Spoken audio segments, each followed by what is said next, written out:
Viral. Hidup di gubuk reot. Pemuda ini selamatkan kucing dan hidupnya berubah total. Angin di Vortex of Silent Echoes bukanlah angin. Ia adalah bisikan tanpa suara dari kehampaan abadi, sebuah dimensi yang diciptakan untuk mengubur dosa, bukan untuk menampung kehidupan. Dan di tengah pusaran abu-abu yang mengikis segala harapan itu, terbaring Aruna, seorang calian, mantan pahlawan yang kini tak lebih dari sehelai daun kering yang menunggu dihanyutkan oleh sungai waktu. Sayap transparan, yang dulunya memancarkan cahaya biru perak setiap kali ia menggunakan The Ethereal Whisper, sumber kekuatan esensialnya, sihir penyembuhan tingkat tinggi yang menjadikannya legenda di antara ras elf udara, kini hanyalah membran kusam yang menggigil. Rasa sakit fisik tak seberapa dibandingkan nyeri yang menjalar di hatinya. Nyeri itu bernama Zilos. 2 bulan yang lalu, Aruna melakukan pengorbanan yang seharusnya disanjung di segala penjuru galaksi. Ia telah menyerap energi korup dari Great Sundering ke dalam intinya, menyelamatkan dunia Calian dari bencana, tetapi sebagai gantinya, ia kehilangan The Ethereal Whisper. Kekuatan itu tidak sepenuhnya hilang. Ia hanya tertidur, kelelahan, seperti permata yang kehilangan kilau. "Tolong, Zilos. Aku tidak bisa berdiri," bisik Aruna, suaranya parau. Mulutnya terasa seperti kemarau yang panjang. Dimensi ini menguras jiwaku. Di depannya, berdiri Zilos, sang Umbrae, ras bayangan yang dikenal karena ketangkasan dan pikiran strategis yang tajam. Zilos, mantan rekan seperjuangan yang telah berbagi setiap luka, setiap kemenangan, dan setiap rahasia hati dengan Aruna. Matanya yang biasanya berpendar keemasan, kini dingin, sekeras batu basal di musim dingin. Ia memegang sebuah kristal kecil yang memancarkan cahaya redup, satu-satunya artefak yang tersisa dari warisan kuno Calian milik Aruna, artefak yang sempat ia gunakan untuk memperlambat pengurasan energi di dimensi terlarang ini. "Kau memintaku membantumu berdiri? Kau memintaku menyelamatkanmu, Aruna." Suara Zilos terdengar seperti gema logam yang dibanting, penuh cemooh. Ia melangkah mendekat, tetapi bukannya menawarkan tangan, ia menendang pasir abu di dekat kaki Aruna. "Bukankah kita adalah sebuah ikatan, Zilos? Kau telah bersumpah. Aku tahu aku lemah sekarang, tetapi ini hanya sementara. Kita bisa menunggu badai berlalu. Kita bisa kembali bersama." Aruna mencoba meraih ujung jubah Zilos, tetapi tangannya jatuh lemas. Air mata yang seharusnya tumpah telah kering, menyisakan jejak asin di pipinya yang tirus. Zilos tertawa, tawa yang menusuk seperti ribuan pecahan kaca. Ia mengangkat kristal itu tinggi-tinggi, membiarkan Aruna melihatnya untuk terakhir kali. "Ikatan? Sumpah? Itu berlaku untuk pahlawan, Aruna. Itu berlaku untuk Calian yang bisa menembus dinding pertahanan dengan satu sentuhan sihir penyembuhannya. Bukan untuk makhluk compang-camping yang tak lebih dari bangkai tanpa whisper di tubuhnya." Wajah Aruna memucat. Ia akhirnya mengerti. Ini bukan tentang dimensi, ini bukan tentang kegagalan misi, ini tentang kekuasaannya yang hilang. "Kau meninggalkanku karena aku kehilangan kekuatan?" "Tentu saja." Zilos menyala. "Aku memilihmu karena potensimu, karena kau adalah kunci menuju kejayaan. Dunia Umbrae menghargai kekuatan, bukan pengorbanan bodoh. Kau membuang kekuatanmu demi sekelompok manusia fana yang bahkan tidak akan mengingat namamu seminggu dari sekarang. Kau menjadi beban, Aruna. Beban mati." Zilos memasukkan kristal itu ke dalam kantungnya. Artefak itu adalah kunci untuk mendapatkan aliansi baru yang ia butuhkan. Pengkhianatan ini hanyalah batu loncatan baginya. "Aku selalu tahu kau ambisius, Zilos, tapi aku tidak pernah tahu kau kejam." Rasa sakit itu kini berubah menjadi dingin yang beku, melumpuhkan semua otot di tubuhnya. "Kejam? Tidak, Aruna. Aku adalah seorang pragmatis." Zilos berbalik. "Dan aku tidak ingin berakhir membusuk di sudut dimensi terlarang ini bersama dengan mayat hidup sepertimu. Selamat tinggal, Aruna. Mungkin para dewa akan memberimu istirahat yang lebih baik daripada yang bisa kuberikan." Lalu, dalam sekejap mata, Zilos menghilang, meninggalkan Aruna sendirian, sebatang kara, tanpa sihir, tanpa artefak, dan tanpa hati. Keputusasaan menyerbu dengan gelombang pasang, menenggelamkannya dalam kegelapan yang terasa lebih pekat daripada bayangan Zelos. Vortex of Silent Echoes mulai bekerja, menguras sisa-sisa energi kehidupan Aruna, berbisik bahwa pengorbanannya sia-sia, bahwa cintanya adalah kebodohan, dan bahwa akhir dari seorang pahlawan adalah terlupakan. Ia menutup mata, membiarkan tubuhnya melayang. Ia sudah lelah berjuang. Dunia telah mengambil segalanya, kekuatannya, kehormatannya, dan kini satu-satunya orang yang ia percayai. Saat itulah keajaiban terjadi. Tepat ketika napas terakhir Aruna hampir terlepas, ketika jiwanya hampir terputus dari raganya, sebuah sensasi hangat yang asing menyentuh kulitnya. Bukan panas api, melainkan kehangatan dari jutaan bintang yang terhimpun.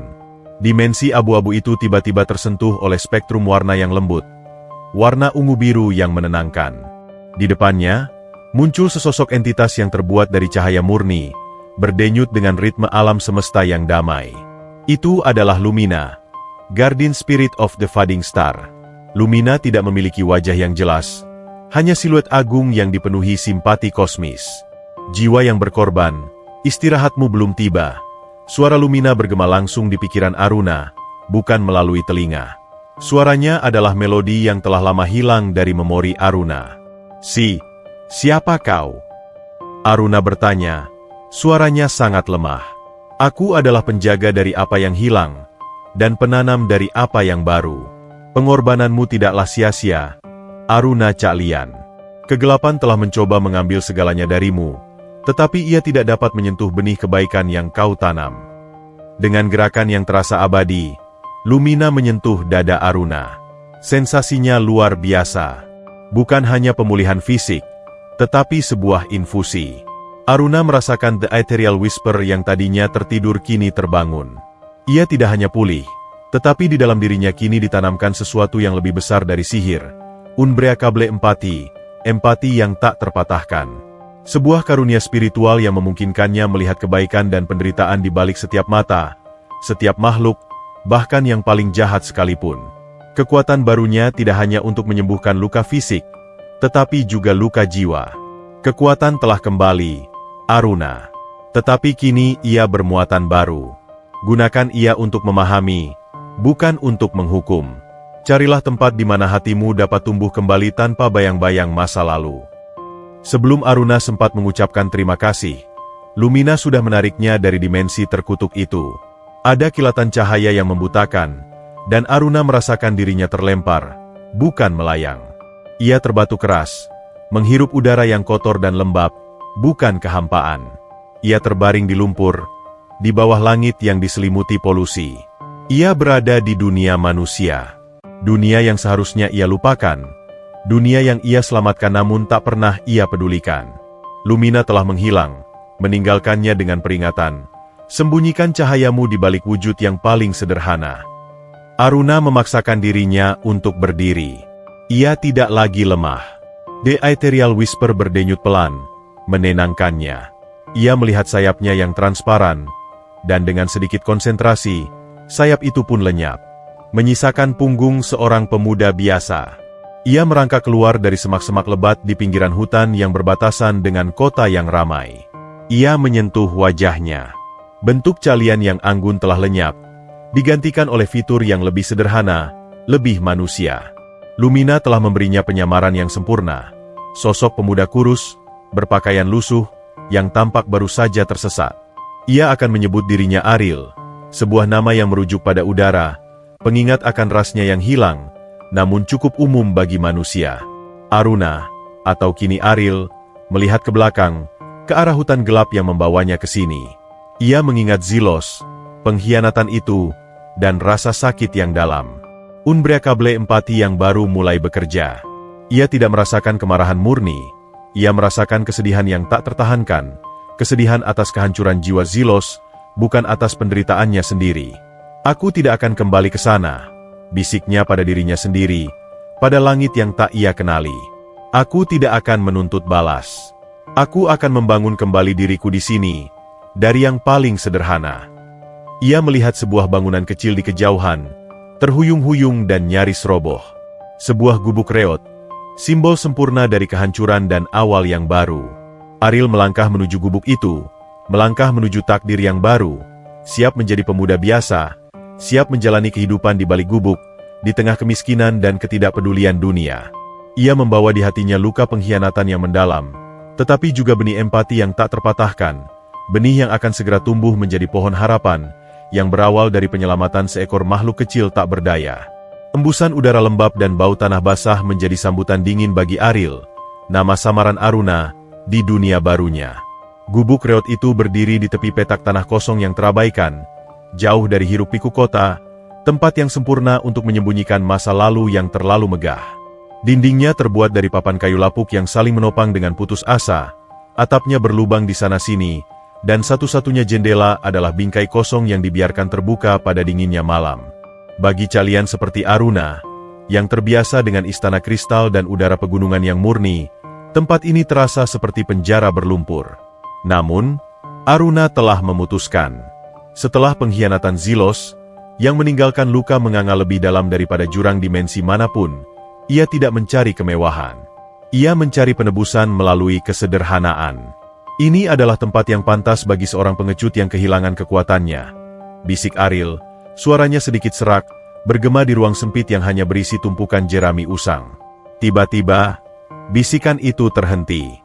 Unbreakable empati yang ditanamkan Lumina mulai bekerja. Ia bukan hanya mendengar bisikan kehampaan lagi, melainkan melodi penderitaan yang tak terlihat dari dunia di sekitarnya. Ia merasakan kesepian dari pohon tua di luar, keletihan dari tanah yang kering, dan yang paling mengejutkan, rasa putus asa yang samar-samar dari kota di kejauhan. Ini adalah kekuatan yang jauh lebih menyakitkan sekaligus lebih berharga daripada The Ethereal Whisper yang lama. Empati ini adalah pedang bermata dua. Ia menyakitkan karena ia merasakan setiap duka, tetapi juga membimbingnya menuju cahaya. Hari-hari pertama adalah perjuangan yang brutal. Ariel harus belajar bagaimana manusia bertahan hidup tanpa sihir, mencari kayu bakar, menahan rasa lapar, dan mencuci pakaian di sungai kecil di dekatnya. Setiap tindakan terasa seperti penghinaan terhadap identitas keahliannya. Namun, ia bertahan. Setiap malam, sebelum tidur di tumpukan jerami yang kasar, ia akan berdialog dengan dirinya sendiri, dengan ingatan Zilos yang kini terasa jauh dan asing. "Kau pikir aku akan menyerah, Zilos?" gumamnya, menatap kegelapan. "Kau pikir aku akan hancur tanpa mahkota dan singgasana? Kau hanya melihat kekuasaan. Kau tidak pernah melihat hati." Suatu sore, saat Ariel berusaha memperbaiki atap yang bocor, seorang tetangga tua, Bapak Jaya, seorang tukang kebun dengan wajah yang telah dilukis oleh waktu dan kerja keras, berjalan mendekat. Ia membawa sepotong roti jagung dan sebuah teko berisi air teh hangat. "Nak Ariel, kau bekerja keras sekali. Sejak kapan kau tinggal di sini?" tanya Bapak Jaya. Suaranya dipenuhi keramahan desa yang tulus, jauh dari intrik politik kalian yang beracun. Ariel tersentak. Ia lupa bagaimana rasanya menerima kebaikan tanpa agenda tersembunyi. Unbreakable empati menunjukkan kepadanya bahwa Bapak Jaya adalah lautan penderitaan yang tersembunyi. Ia baru saja kehilangan istrinya, tetapi ia memilih untuk memberi, bukan menerima. "Terima kasih, Pak. Saya baru saja tiba. Mencari tempat baru untuk memulai," jawab Ariel, menerima roti itu dengan tangan gemetar. "Tempat baru, ya." Bapak Jaya tersenyum getir. "Gubuk ini sudah ditinggalkan selama bertahun-tahun. Tapi bagus, Nak. Hidup itu seperti gubuk ini, kadang reot, banyak lubang, tapi kalau kita mau menambal, ia bisa jadi tempat berlindung yang paling damai." Perkataan itu, sederhana namun dalam, menghantam Ariel. Perumpamaan Bapak Jaya jauh lebih menyentuh daripada semua filsafat etrik yang pernah ia pelajari di perpustakaan kerajaan. "Anda benar, Pak," kata Ariel. "Hanya butuh kemauan untuk menambalnya." Bapak Jaya duduk sebentar, memandang Ariel dengan tatapan yang penuh kebijaksanaan. "Saya dengar kau sangat pendiam, Nak. Itu bagus. Pikiran tenang adalah teman yang baik. Tapi jangan biarkan kesepian menjadi selimutmu. Kita di sini bertetangga." Ariel mengangguk, merasa terikat oleh empati. "Saya akan ingat itu, Pak Jaya. Terima kasih atas rotinya." Setelah Bapak Jaya pergi, Ariel duduk di dalam gubuk. Roti jagung di tangannya terasa sangat berharga. Ia sadar, The Ethereal Whisper tidak diciptakan untuk memimpin pasukan atau membangun menara kristal.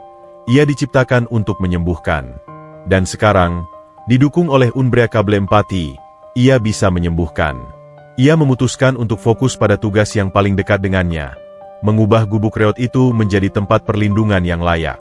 Ia tidak menggunakan sihir secara terang-terangan. Ia menggunakan kekuatan fisik, tetapi didukung oleh dorongan lembut energi ethereal untuk membuatnya lebih kuat dan lebih cepat. Ini adalah latihan pengekangan diri yang ketat. Ia adalah pembuat keajaiban yang harus berpura-pura menjadi tukang kayu yang beruntung. Semakin ia bekerja, semakin ia merasa damai. Debu masa lalu, gelar pahlawan, dan pengkhianatan Zilos mulai terkikis, digantikan oleh kelelahan yang memuaskan dan aroma kayu yang segar. Namun, empati tak pernah berhenti. Setiap ia melangkah keluar, ia merasakan penderitaan. Di pasar, ia merasakan ketakutan seorang ibu yang tidak mampu memberi makan anaknya. Di pinggir jalan, ia merasakan keputusasaan seorang pria tunawisma yang kedinginan. Ia ingin sekali menggunakan sihirnya secara penuh, menyembuhkan mereka semua, tetapi Lumina telah memperingatkannya untuk tetap tersembunyi. Jika aku menggunakan Whisper untuk menyembuhkan mereka, aku hanya akan menggantikan penderitaan fisik mereka dengan ketakutan orang lain. Aku harus menemukan cara manusiawi, pikirnya. Ia mulai menanam. Menggunakan pengetahuan Calian tentang energi kehidupan, ia menanam benih sayuran di sepetak tanah di belakang gubuk. Ia menyalurkan sedikit The Ethereal Whisper ke tanah, hanya cukup untuk mempercepat pertumbuhan dan meningkatkan vitalitas tanpa melanggar hukum alam secara mencolok. Tanaman itu tumbuh subur, memberinya sumber makanan yang melimpah. Suatu pagi yang dingin, ketika kabut tebal menyelimuti gubuknya, Ariel duduk di beranda kecil yang baru ia tambahkan, memegang secangkir air hangat yang mengepul. Ia termenung tentang bagaimana kebaikan yang ia terima dari Bapak Jaya telah memberinya kekuatan lebih besar daripada semua pujian di dimensi lamanya. Pengkhianatan telah membawanya pada keputusasaan, tetapi keputusasaan ini telah memaksanya mencari sumber kekuatan yang sesungguhnya, ketulusan dalam kesederhanaan. Zilos mencari kekuatan dari luar, dari artefak dan gelar. Aku mencarinya di dalam, di empati ini, gumam Ariel sambil menghirup uap air.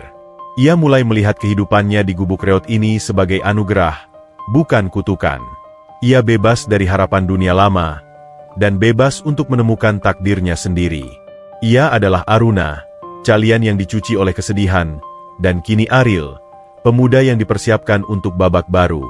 Saat ia sedang menikmati kedamaian yang singkat itu, sebuah suara pelan, menyedihkan, dan putus asa terdengar dari semak-semak di dekat gubuknya. Bukan suara manusia. Itu adalah ratapan lemah yang menusuk hati Ariel, langsung melalui lapisan Unbreakable Empathy-nya. Rasa sakit itu murni, tidak terkontaminasi oleh ambisi atau kebohongan.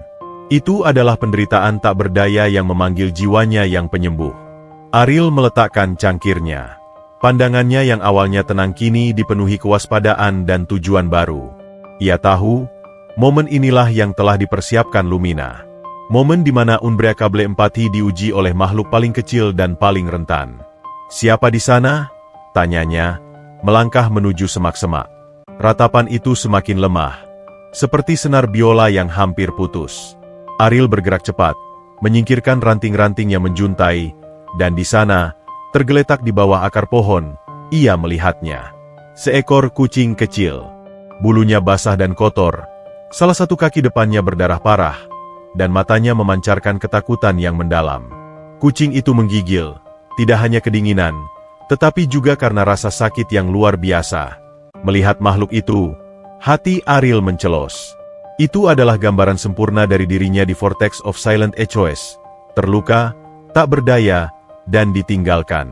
Unbreakable Empathy berteriak. Ia merasakan bukan hanya rasa sakit fisik kucing itu, tetapi juga ketakutan primordial akan kematian yang akan datang. Dalam sekejap, semua keraguan Aruna tentang menggunakan sihirnya di dunia ini lenyap. Prinsip kehati-hatian harus tunduk pada panggilan empati. Tidak, kau tidak akan mati di sini, bisik Ariel, berlutut di lumpur, tidak peduli dengan penyamarannya lagi. Ia harus bertindak sekarang. Ini adalah misi pertamanya sebagai Ariel, pahlawan baru yang hanya melayani penderitaan. Ia dengan lembut mengangkat kucing yang meringkuk itu ke dadanya, merasakan tulang-tulangnya yang rapuh dan jantungnya yang berdebar kencang. Ia segera membawanya masuk ke dalam gubuk, menuju satu-satunya sumber kehangatan yang ia miliki, sehelai kain usang yang ia gunakan sebagai selimut. Inilah takdirnya. Dimulai bukan dengan menyelamatkan dunia dari kehancuran kosmis, tetapi dengan menyelamatkan satu jiwa kecil dari kedinginan di gubuk reot. Dan tanpa ia sadari, tindakan sederhana yang murni inilah yang akan memicu rangkaian peristiwa yang akan menjadi viral, mengubah takdirnya, dan membawanya pada pengakuan yang jauh lebih besar daripada yang pernah ia duga. Dingin di dalam gubuk reot itu seperti lidah es yang menjilat, namun hati Ariel kini terasa hangat, dipanaskan oleh tujuan yang tiba-tiba dan mendesak. Di pelukannya, kucing kecil itu menggigil hebat. Suara dengkurannya yang lemah terdengar seperti ratapan terakhir. Ariel tidak punya waktu untuk memikirkan bahaya mengungkapkan identitasnya. Di mata kucing yang penuh ketakutan itu, ia melihat bayangan dirinya sendiri, terombang-ambing tak berdaya di vortex of silent HOS. Unbreakable empati yang mengalir di nadinya menuntut tindakan, menolak ketakutan. "Tenanglah, kau aman sekarang," bisik Ariel lembut. Suaranya lebih merupakan janji daripada sapaan. Ia membaringkan kucing itu dengan hati-hati di atas tumpukan kain usang yang ia punya. Kaki depan kucing itu berlumuran darah kental, luka yang dalam menunjukkan gigitan atau sayatan tajam. Ariel tidak punya obat-obatan manusia. Ia hanya punya satu hal, sihir purba yang kini bermandikan empati murni. "Aku minta maaf, Lumina. Aku harus melakukannya. Jika aku membiarkannya mati, aku akan mengkhianati hadiah yang kau berikan," gumamnya, memohon maaf kepada Guardian Spirit of the Fading Star di dalam hati. Ia duduk bersila di samping makhluk kecil itu, memejamkan mata. Ia menarik napas panjang, menenangkan pikiran dari kekacauan dunia luar. Ia memanggil The Ethereal Whisper, namun kali ini bukan dengan perintah calian yang sombong dan kuat, melainkan dengan sentuhan yang sangat halus, seperti benang sutra yang ditarik dari sarang laba-laba. Ia menyalurkan energi sihir, warna biru perak yang nyaris tak terlihat, melalui ujung jari telunjuknya. Energi itu kini bercampur dengan empati. Ia tidak hanya menyembuhkan daging, tetapi juga menenangkan jiwa yang ketakutan.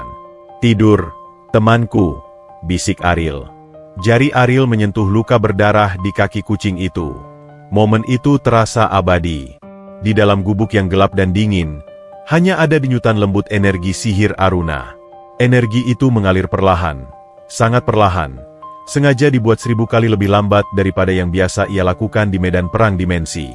Ia takut penyembuhan yang terlalu cepat akan mengejutkan sistem kucing itu, atau yang lebih parah, menarik perhatian dari dimensi lain. Di bawah sentuhan The Ethereal Whisper yang kini lembut dan penuh kasih, luka yang menganga mulai merapat. Pembuluh darah yang pecah menyatu. Jaringan yang robek menjahit dirinya kembali. Dalam beberapa menit, darah telah mengering dan digantikan oleh kulit yang utuh. Kucing itu, yang semula menggeliat kesakitan, kini terdiam. Matanya yang ketakutan menutup, digantikan oleh kedamaian yang mendalam. Kucing itu tidak lagi menggigil. Ia bernapas dengan tenang, memasuki tidur nyenyak yang lama dinantikan. Ariel menarik tangannya. Wajahnya basah oleh keringat dingin. Ia lelah, bukan karena pengeluaran energi sihir yang besar, tetapi karena intensitas unbreakable empati yang menyertai proses penyembuhan itu. Ia merasakan betapa kecilnya kucing itu, betapa besarnya rasa sakit yang ditanggungnya, dan betapa murninya kepercayaan yang diberikan oleh makhluk tak berdaya itu. "Ini jauh lebih sulit daripada menyembuhkan 100 tentara calian," gumamnya sambil tersenyum tipis. Menyembuhkan dengan hati ternyata lebih melelahkan daripada menyembuhkan dengan kekuasaan. Ia mengambil air yang tersisa di teko dan membersihkan tubuh kucing itu dengan kain bekas.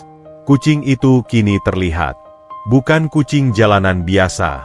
Bulunya, setelah dibersihkan dari lumpur, ternyata memiliki warna perak keabu-abuan yang memantulkan cahaya redup. Matanya, ketika ia sesekali membukanya sedikit, adalah campuran kuning dan hijau yang intens. Ada aura keindahan liar dan keunikan di sekelilingnya. Ariel duduk kembali, mengawasi.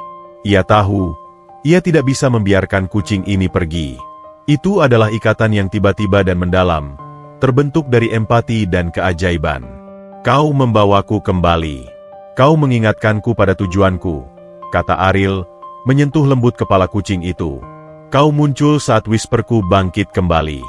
Kau adalah senandung harapan pertamaku di dunia baru ini. Ia memutuskan untuk memberinya nama. Aku akan memanggilmu Whisper. Putusnya. Whisper, kucing itu, merespons nama barunya dengan sedikit dengkuran, nada damai pertama yang keluar dari tenggorokannya. Beberapa hari berikutnya, Ariel mengabdikan dirinya untuk merawat Whisper. Ia menggunakan The Ethereal Whisper, hanya untuk memastikan nutrisi Whisper terserap sempurna dan tidur lelapnya tidak terganggu. Ia hanya memberikan sedikit makanan yang ia miliki, sebagian dari sayuran yang ia tanam dan ikan kecil yang ia tangkap. Sumber dayanya sangat terbatas, gubuknya masih reot, dan ia sendiri sering merasa lapar. Tetapi setiap kali ia melihat Whisper tertidur dengan damai, kelelahan dan rasa laparnya terasa ringan. Suatu pagi, saat matahari mencoba menembus kabut, Whisper melompat dari tumpukan kain. Ia sembuh total, bergerak dengan kelincahan yang mengejutkan. Ia melompat ke bahu Ariel, menyentuh pipi Ariel dengan kepala kecilnya. Itu adalah ucapan terima kasih nonverbal yang membawa gelombang kehangatan melalui unbreakable empati. Kau sudah sembuh total, teman kecil, kata Ariel gembira. Kau bebas sekarang. Namun, Whisper tidak pergi. Ia justru melompat turun, mengambil posisi di dekat pintu gubuk, seolah-olah menjaga benteng kecil mereka. Ia telah memilih Ariel. Kau benar-benar tidak mau pergi? Takut kembali ke hutan? Ariel bertanya, merasa terhibur. Kucing itu hanya menatapnya dengan mata campuran kuning hijau yang penuh makna. Hubungan antara Ariel dan Whisper berkembang. Whisper menjadi bayangan Ariel, mengikuti kemanapun ia pergi, bahkan saat Ariel bekerja di kebunnya. Kehadiran Whisper adalah penawar bagi kesepian yang ditinggalkan oleh pengkhianatan Zilos. Ariel menyadari bahwa ia tidak membutuhkan kekuatan besar untuk merasakan makna. Ia hanya membutuhkan satu makhluk hidup yang percaya kepadanya. Sore itu, Ariel memutuskan untuk membawa ember berisi air dari sungai. Ia berjalan melalui jalur kecil di samping gubuknya. Whisper berjalan dengan anggun di sampingnya. Tiba-tiba, ia mendengar suara motor yang berhenti. Itu adalah suara yang keras dan mengganggu. Ariel panik. Ia terbiasa menyembunyikan sihirnya dari segala bentuk campur tangan. Seorang wanita muda dengan ransel besar dan kamera tergantung di lehernya, berdiri di tepi jalan yang berdebu. Wajahnya menunjukkan keterkejutan. Wanita itu adalah Risa, seorang vlogger amatir yang sering mencari konten, terlantar, atau tersembunyi di pinggiran kota. Ia melihat gubuk reot itu, yang seharusnya kosong menurut catatan lama, tetapi kini terlihat sedikit rawat, dan seorang pemuda, Ariel, keluar dari sana, ditemani oleh kucing cantik berbulu perak. Risa mengangkat kameranya tanpa ragu. Ia harus mendapatkan gambar ini. Permisi, seru Risa, melangkah mendekat. Maaf mengganggu, tapi tempat ini, dan kucingmu, ia sangat cantik. Ariel tertegun. Ia tidak siap untuk interaksi manusia, apalagi interaksi yang melibatkan kamera. Ia berusaha menutupi Whisper dengan tubuhnya, tetapi kucing itu melompat ke atas atap gubuk, berpose dengan latar belakang papan kayu yang lapuk. Kami hanya tinggal di sini, jawab Ariel singkat, merasa tidak nyaman. Saya Risa. Saya suka merekam tempat-tempat unik. Bolehkah saya mengambil beberapa foto? Atau mungkin merekam sebentar? Pinta Risa dengan antusiasme yang jujur. Unbreakable empati Ariel menangkap ketulusan dalam keinginannya, bukan niat jahat, melainkan sekadar keinginan untuk berbagi keindahan. Ariel ragu. Terekspos adalah risiko terbesar bagi penyamarannya. Tetapi, ia juga ingat perumpamaan Bapak Jaya tentang gubuk reot yang harus ditambal. Mungkin, ini adalah caranya untuk menambal kepercayaannya pada dunia. Asal jangan ganggu ketenangan kami, jawab Ariel akhirnya, mundur sedikit. Risa menganggap ini sebagai izin. Ia mulai merekam adegan itu. Pemuda yang tampak sederhana, hidup di tengah kesederhanaan ekstrim, gubuk reot, namun memancarkan aura kedamaian, dan di sisinya, kucing Whisper yang luar biasa. Risa menangkap beberapa detik emas. Ariel memberi Whisper minum dari tangannya, dan tatapan lembut yang ia berikan pada kucing itu. Apa namanya? Tanya Risa. Whisper, jawab Ariel, menatap kucing itu. Ariel dan Whisper. Di gubuk ini. Kisah yang menghangatkan hati, gumam Risa pada kameranya. Risa kemudian bertanya tentang gubuknya. Dan Ariel hanya menjawab bahwa ia ingin membangun kehidupan yang sederhana di sini. Risa pergi setelah beberapa menit, meninggalkan Ariel dalam keheningan yang tiba-tiba terasa tegang. Ariel merasa cemas. Ia telah melanggar prinsip kerahasiaan. Namun, melihat ke belakang, ia tidak menyesal. Ia telah menyelamatkan Whisper, dan Whisper adalah simbol bagi empati barunya. Kucing itu, dengan bulu peraknya, melompat turun dan menggosokkan kepalanya ke kaki Ariel. "Kau akan menjadi masalah besar, Whisper," kata Ariel, tetapi ada senyum di wajahnya. Senyum yang sudah lama tidak ia kenakan sejak Zilos meninggalkannya. Ia tidak tahu bahwa video singkat yang direkam Risa, yang berfokus pada ketulusan dan kehangatan di tengah kemiskinan, akan segera diunggah dengan judul yang menggemparkan. Senandung harapan telah terekam. Ariel, pemuda dari Gubuk Reot, tanpa sadar telah melemparkan batu pertamanya ke kolam dunia maya, menciptakan riak yang akan segera menjadi gelombang pasang, mengubah hidupnya total, dan menarik perhatian yang sangat tidak ia harapkan. Dunia maya adalah samudera tanpa batas yang rakus akan kisah-kisah yang menyentuh hati. Kisah-kisah yang menawarkan jeda singkat dari kepahitan realitas. Dan kisah Ariel, sang pemuda misterius dari Gubuk Reot dengan kucing perak yang luar biasa, adalah badai sempurna yang siap menghantam pantai kesadaran global. Risa, vlogger amatir yang penuh ketulusan, mengunggah video singkat yang ia tangkap di samping Gubuk Reot itu dengan judul provokatif, "Viral. Hidup di Gubuk Reot.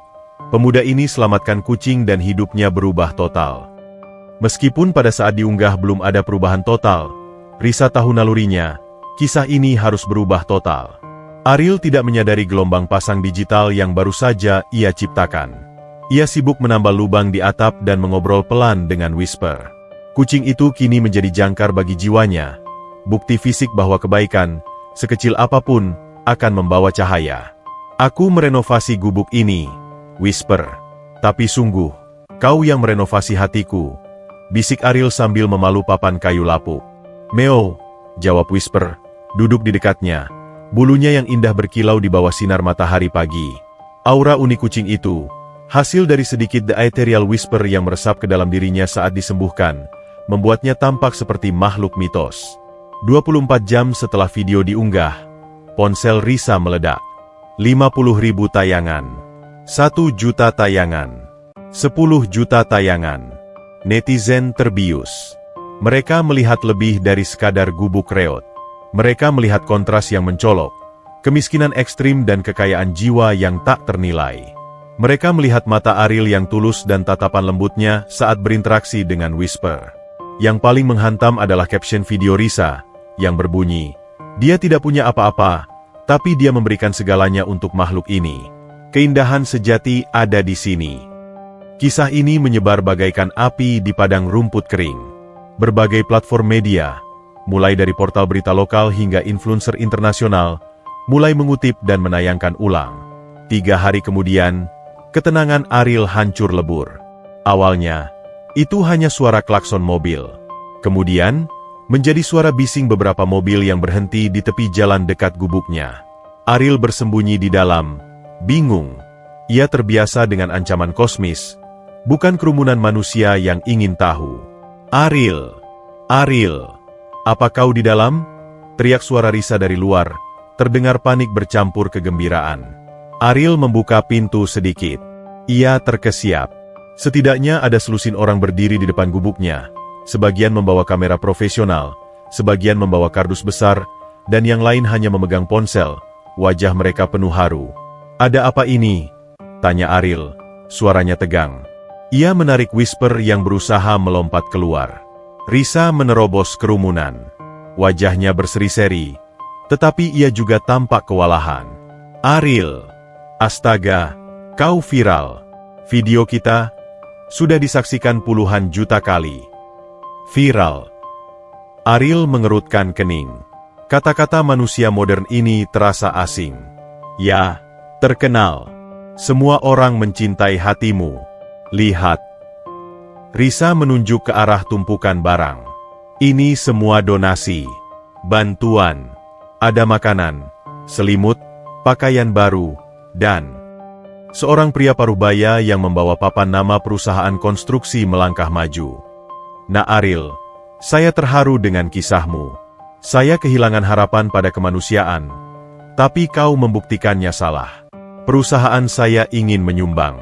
Kami akan merenovasi gubuk ini secara gratis. Kami akan mengubahnya menjadi rumah yang layak untukmu dan kucingmu. Ariel mundur selangkah, kaget. Ini lebih dari sekadar interaksi. Ini adalah serangan kebaikan yang terorganisir. Unbreakable empatinya bekerja keras, menyaring kerumunan. Ya, ada rasa ingin tahu, ada media yang mencari konten, tetapi di bawah semua itu, ada lapisan tebal empati kolektif. Orang-orang benar-benar tersentuh dan ingin membantu. Seorang wanita lain, matanya berkaca-kaca, maju dengan sekantong besar makanan kucing premium. Ini untuk Whisper. Dia adalah kucing paling beruntung di dunia. Terima kasih sudah menyelamatkannya. Nak. Ariel merasa cemas. Sorotan ini adalah risiko yang fatal bagi penyamarannya. Jika terlalu banyak perhatian, entitas dari dimensinya, bahkan mungkin Zilos, akan melacaknya. Aku tidak butuh ini semua, kata Ariel lirih. Aku hanya ingin hidup damai. Oh, jangan begitu, nak. Sela Bapak Jaya, yang muncul dari kerumunan, membawa sekantung hasil kebun. Ini adalah karma baikmu yang berbalik. Kau memberi kebaikan pada makhluk kecil, dan alam semesta membalasnya. Ambil saja. Kau pantas mendapatkannya. Bapak Jaya memandang Ariel dengan tatapan penuh pengertian, tanpa tahu keajaiban kosmis apa yang sedang terjadi. Ia hanya melihat tetangga mudanya yang pantas menerima nasib baik. Ariel menatap tumpukan donasi, segunung kasih sayang. Unbreakable empati memaksanya untuk melihat melampaui rasa takutnya. Menolak mereka sama saja dengan menolak niat baik yang tulus yang mereka pancarkan. Itu akan menjadi pengkhianatan terhadap pelajaran yang baru ia terima dari Lumina. Baiklah, kata Ariel, menarik napas dalam-dalam. Aku menerima ini. Tapi tolong, jangan berlebihan. Aku hanya ingin memiliki rumah yang hangat untuk Whisper. Keputusannya memicu tepuk tangan meriah dari kerumunan. Risa, dengan gembira, merekam momen tersebut. Dalam minggu berikutnya, gubuk reot Ariel menjadi lokasi konstruksi yang sibuk. Pekerja berdatangan, merobohkan papan lapuk, menggantinya dengan material yang kokoh dan bersih. Ariel, yang kini dijuluki penyelamat kucing ajaib oleh media, mengawasi dengan campuran rasa syukur dan kegelisahan. Ia tetap rendah hati dan bersahaja. Ia tidak meminta kemewahan. Ia hanya meminta satu kamar yang tenang untuk dirinya dan ruang kecil untuk kebun sayurnya. Setiap hari, ia didatangi oleh wartawan. Ariel, mengapa Anda memilih tinggal di gubuk ini meskipun Anda bisa pergi kemana saja? Tanya seorang reporter televisi. Ariel, yang kini terbiasa menyembunyikan sihirnya dalam jawaban sederhana, berkata, karena di sini, saya bisa mendengar diri saya sendiri. Di tengah hiruk-pikuk, saya merasa buta. Di sini, saya belajar melihat keindahan dari apa yang orang lain buang. Sebuah kiasan halus tentang bagaimana Zilos membuangnya. Dan Whisper, bagaimana rasanya menyelamatkan dia. Ariel memandang Whisper, yang duduk di ambang jendela baru, mengawasi dunia dengan mata emas hijaunya yang menawan. Menyelamatkan dia, menyelamatkan saya. Dia menunjukkan bahwa Anda tidak perlu menjadi kuat untuk menjadi penting. Anda hanya perlu peduli. Jawaban-jawaban ini, murni dan penuh empati, semakin memperkuat citranya di mata publik. Ia adalah oase ketulusan di padang pasir sinisme modern. Namun, di balik semua kebahagiaan dan donasi, Ariel tetaplah seorang calian dengan rahasia kosmis.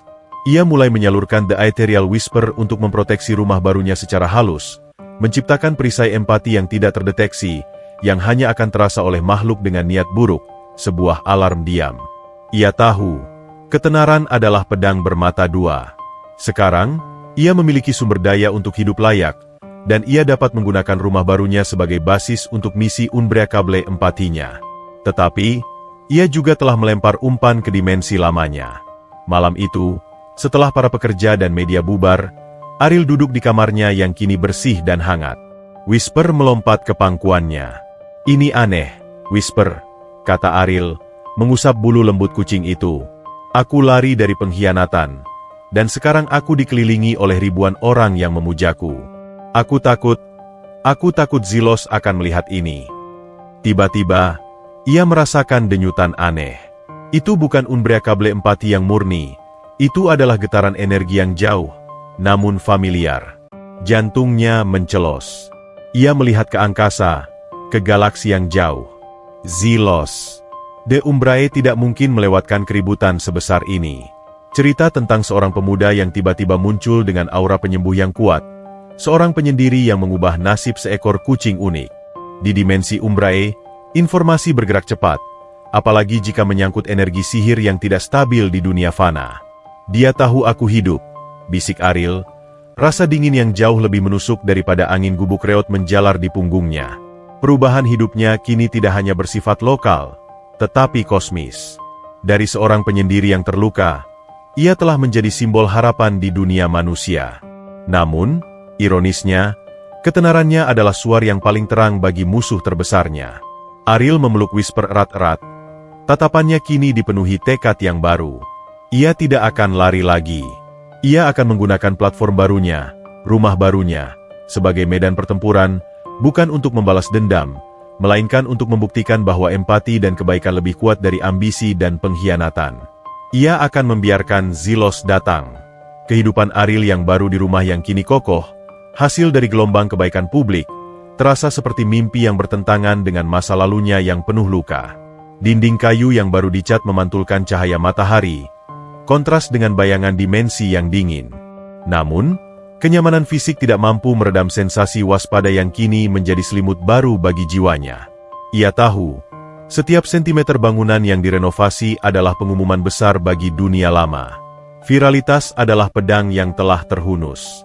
Ariel memutuskan untuk tidak tenggelam dalam ketakutan. Ia menggunakan donasi yang melimpah itu dengan bijak. Ia membeli benih dan peralatan kebun yang lebih baik. Ia memperluas area hijau di sekitar rumah, menyalurkan The Ethereal Whisper secara sangat halus ke tanah, menciptakan oasis kecil yang tidak hanya subur tetapi juga memancarkan ketenangan. "Uang ini bukan milikku, Whisper," kata Ariel, sambil menyaring tanah untuk membuat kompos. Kucing perak itu duduk di pangkuannya, mengawasi setiap gerakannya dengan mata yang penuh misteri. Ini adalah kepercayaan.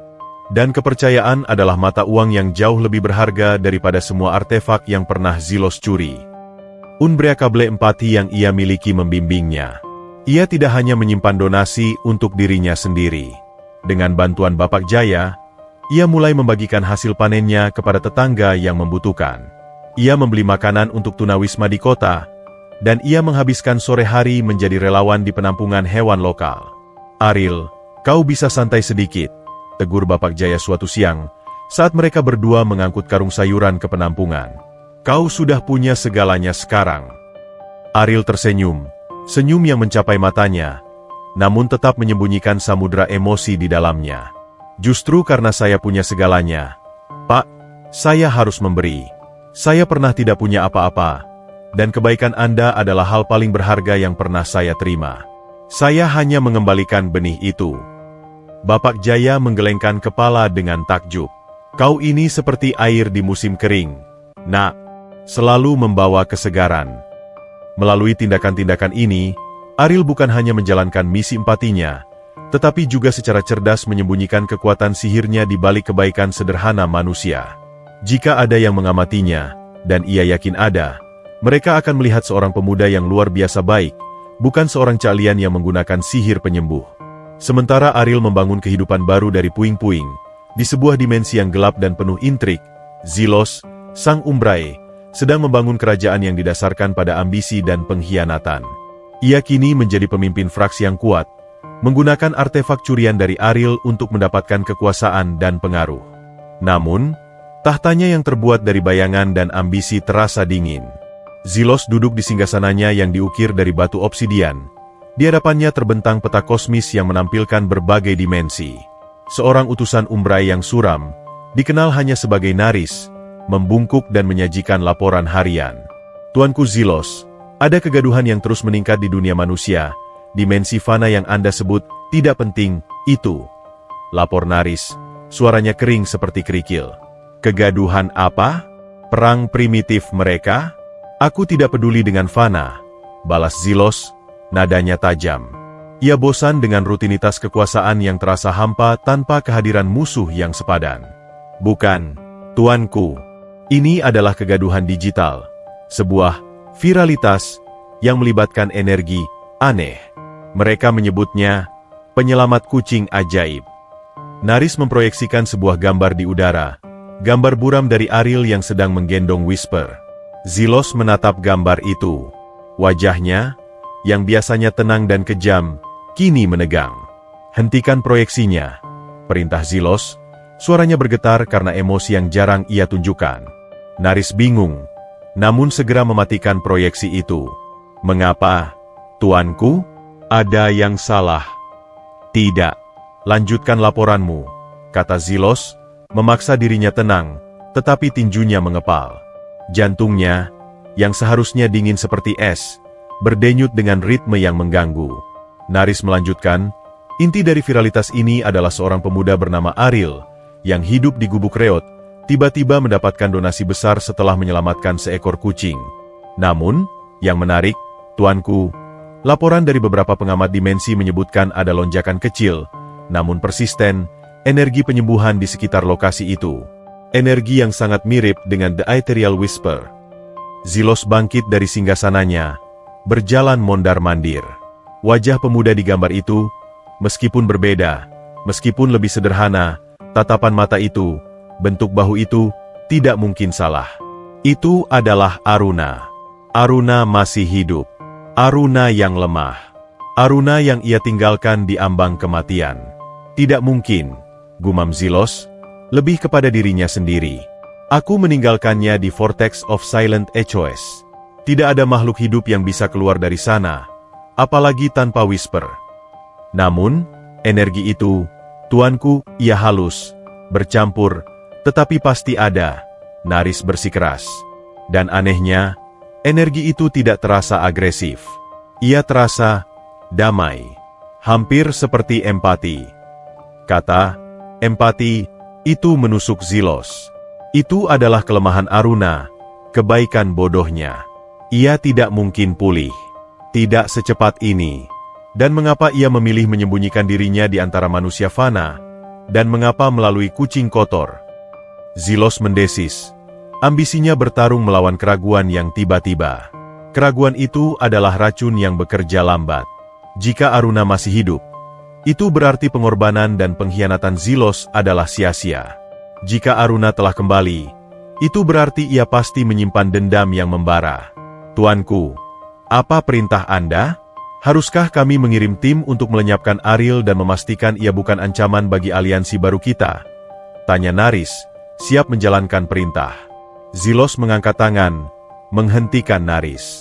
Ia teringat saat-saat mereka berdua tertawa di bawah bintang-bintang calian, saat Aruna menyelamatkannya dari jebakan sihir dengan whispernya yang perkasa.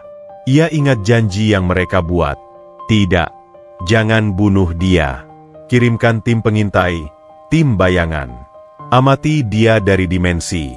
Aku ingin tahu apa yang dia lakukan. Cari tahu bagaimana ia selamat. Perintah Zelos. Di dalam hati, Zelos tahu ia tidak hanya takut pada pembalasan. Ia takut pada kebenaran. Jika Aruna yang lemah dan empatis mampu bangkit dari kehancuran dan menemukan kedamaian, itu berarti jalan yang Zelos ambil, jalan kekuasaan melalui pengkhianatan, adalah jalan yang salah. Mungkinkah aku salah? Pertanyaan itu adalah bisikan yang mematikan bagi seorang Umbrae yang haus kekuasaan. Mungkinkah aku meninggalkan sesuatu yang lebih berharga daripada kekuatan di dimensi itu? Zelos kembali duduk di singgasananya. Ia memandangi tangannya. Tangan yang telah mencuri, tangan yang telah meninggalkan. Ia merasakan sebuah kekosongan yang tidak bisa diisi oleh artefak atau aliansi.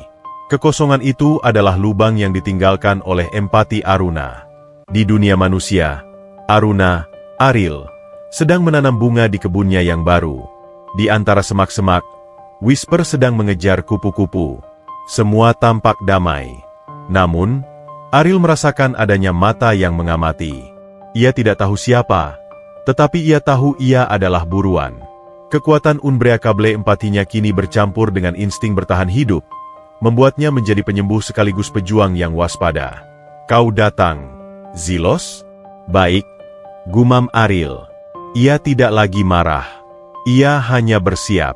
Ia telah membangun rumahnya yang kokoh.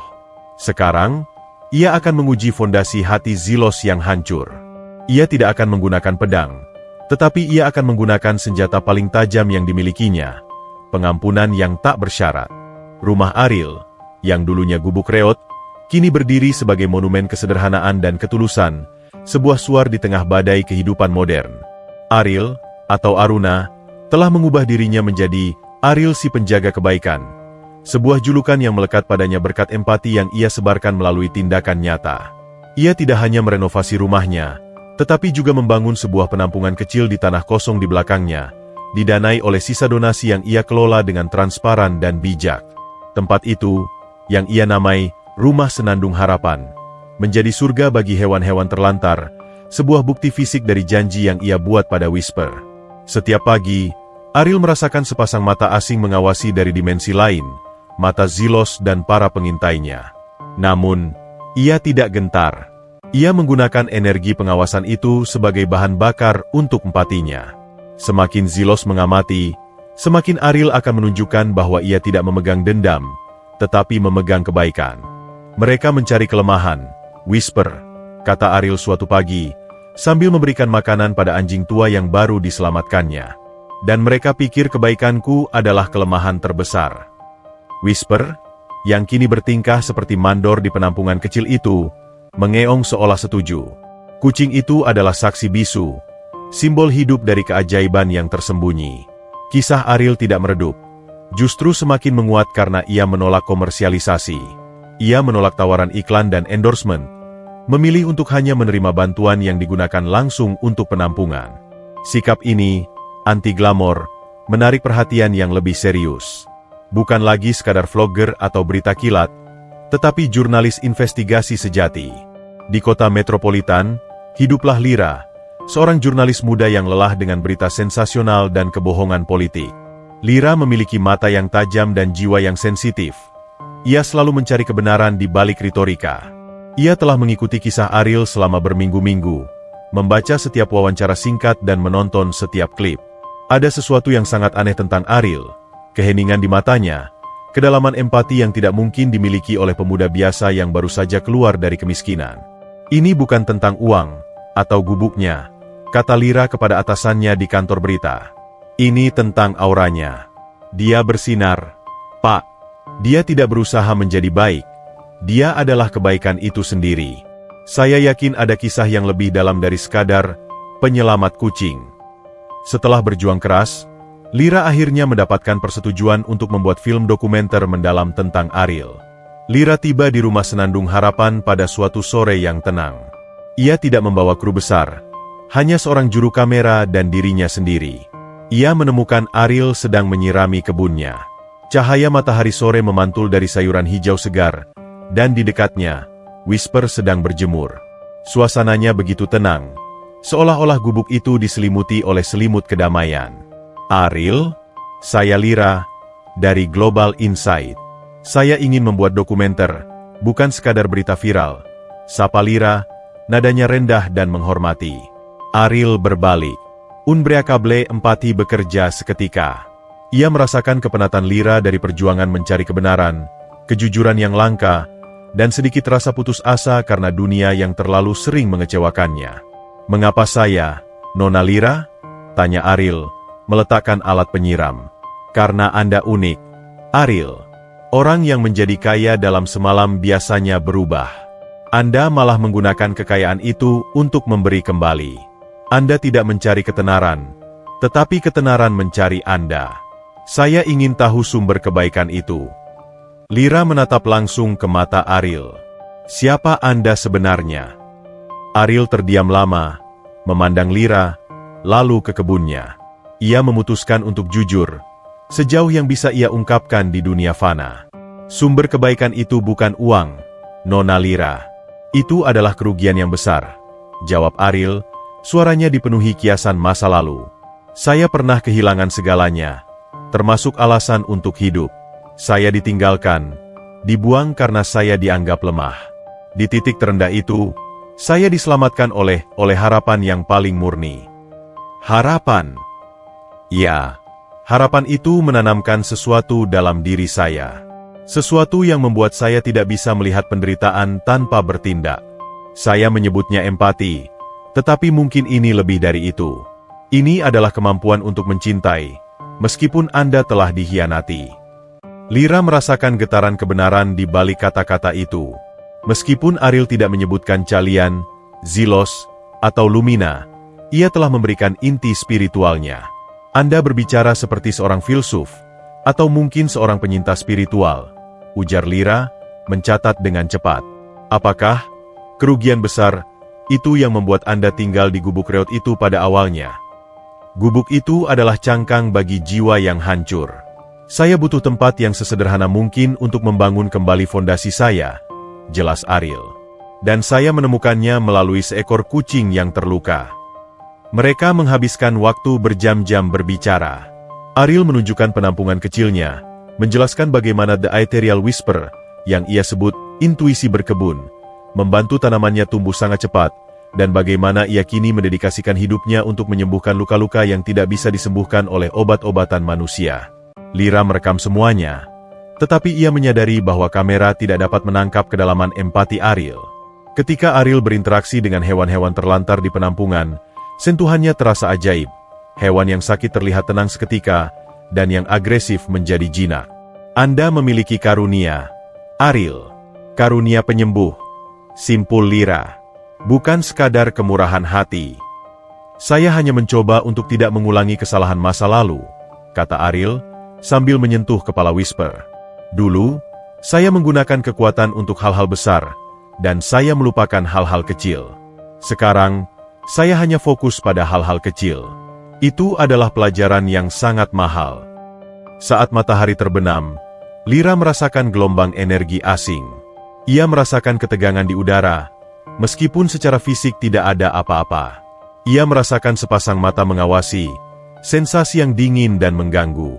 Ariel, apakah Anda pernah merasa seperti diawasi? Tanya Lyra tiba-tiba, menajamkan pandangannya. Ariel tidak terkejut. Sering. Ketika Anda menjadi simbol harapan, Anda juga menjadi target. Harapan selalu menarik kegelapan. Ariel kemudian memberi Lyra sebuah peringatan halus. Nona Lyra, dokumenter ini akan menjadi suar. Ia akan menarik banyak perhatian. Beberapa di antaranya akan buruk. Jika ada yang datang mencari artefak atau kekuatan di balik kisah ini, tolong berhati-hatilah. Lyra, seorang jurnalis investigasi, langsung mencatat kata artefak dan kekuatan.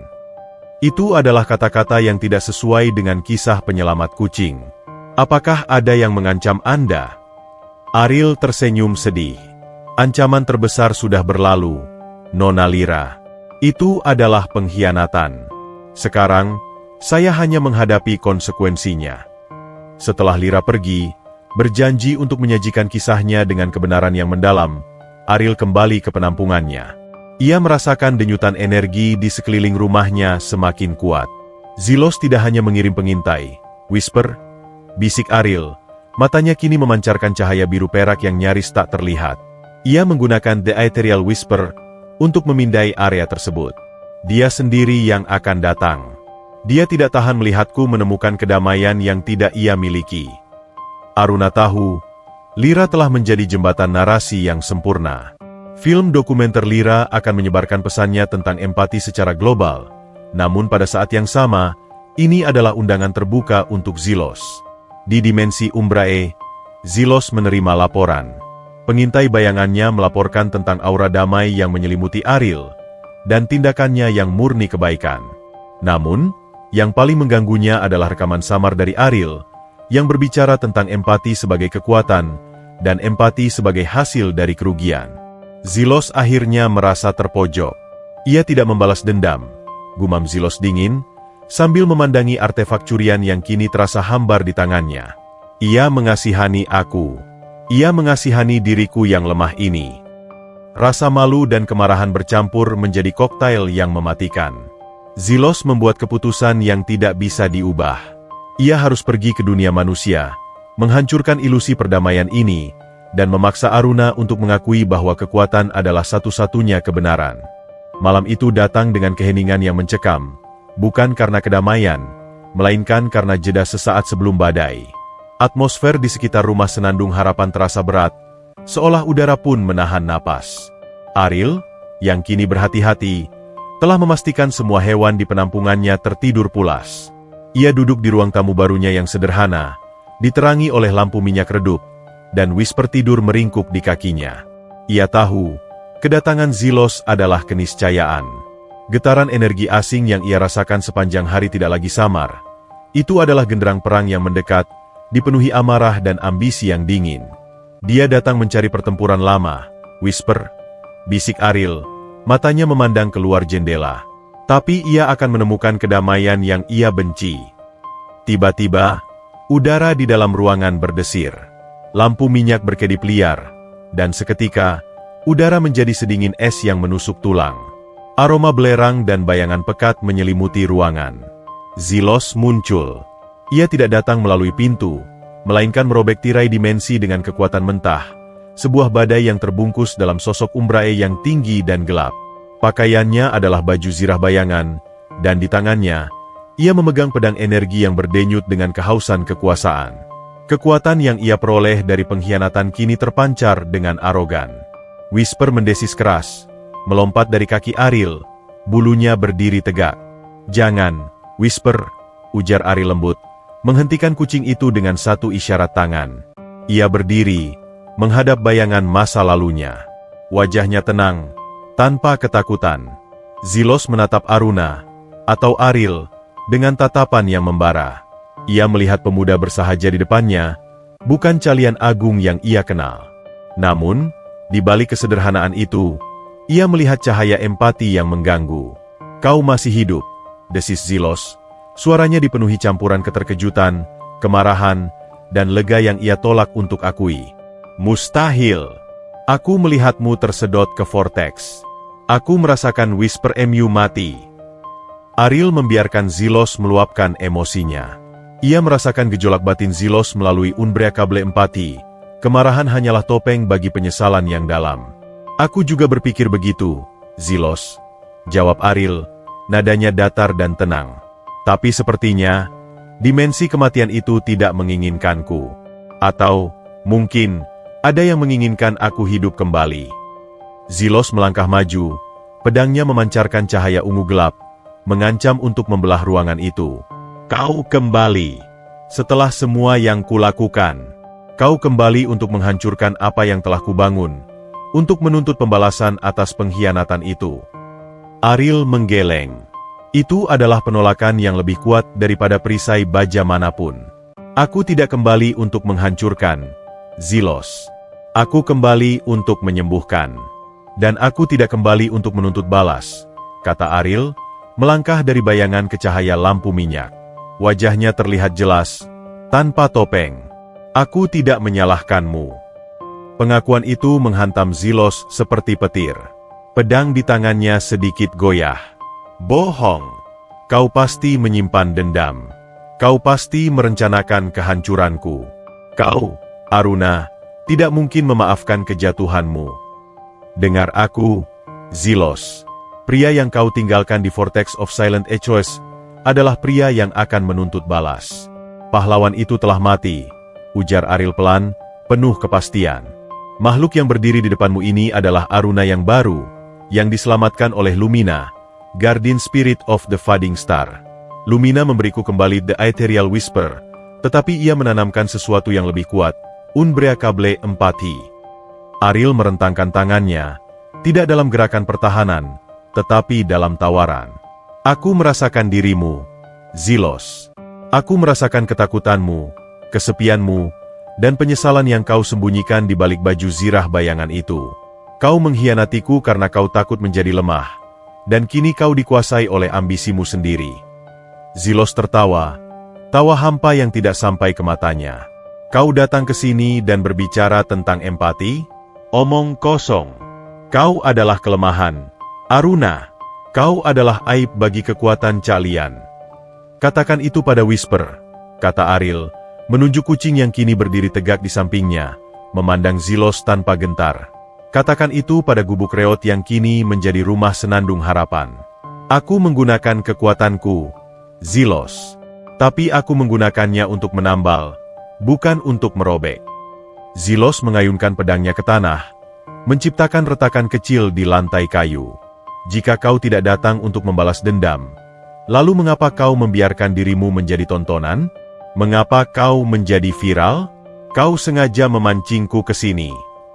Ariel mengangguk, mengakui kebenaran itu. Ya, aku memancingmu. Tapi bukan untuk membunuhmu, Zilos. Aku ingin menunjukkan padamu bahwa pengorbanan yang kau lihat sebagai kelemahan adalah sumber kekuatan sejati. Aku ingin menunjukkan padamu, secara langsung, bahwa ada cara hidup lain. Aku tidak mengemis padamu untuk kembali. Aku menawarkanmu jalan keluar dari kegelapan yang mengikatmu. Zilos tersentak. Ia melihat empati di mata Ariel, sebuah cahaya yang menembus pertahanannya. Ini bukanlah tatapan musuh, melainkan tatapan yang memaafkan dan mengasihi. Tatapan yang ia rindukan di tengah singgasana kesepiannya. Kau gila, bisik Zilos. Pedangnya diturunkan sedikit. Mungkin. Tapi kegilaan ini membawaku pada kedamaian yang tidak pernah kau dapatkan dengan semua ambisimu, balas Ariel. Ia melangkah mendekat, perlahan, dengan hati-hati. Ini adalah momen krusial.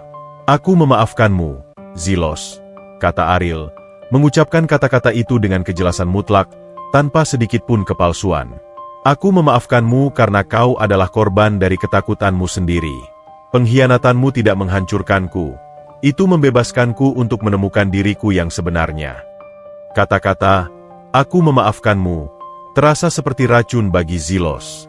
Itu adalah pengakuan yang merusak fondasi kekuasaannya. Jika ia diampuni, maka pengkhianatannya adalah tindakan kecil yang menyedihkan, bukan kejahatan besar yang membenarkan kebangkitannya. Wajah Zilos berkerut karena konflik internal. Ia mengangkat pedangnya lagi, kali ini bukan untuk menyerang, melainkan untuk mengancam dirinya sendiri. Diam. Aku datang untuk menghancurkan ilusi ini. Aku akan membuktikan bahwa empatimu adalah kelemahan, dan kau akan mati di tangan rekanmu sendiri. Teriak Zilos, didorong oleh keputusasaan dan rasa malu. Namun, sebelum Zilos sempat bertindak, Ariel melakukan hal yang mengejutkan. Ia tidak menggunakan perisai sihir.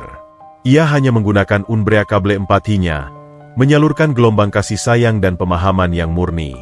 Ia membiarkan Zilos merasakan semua yang ia rasakan.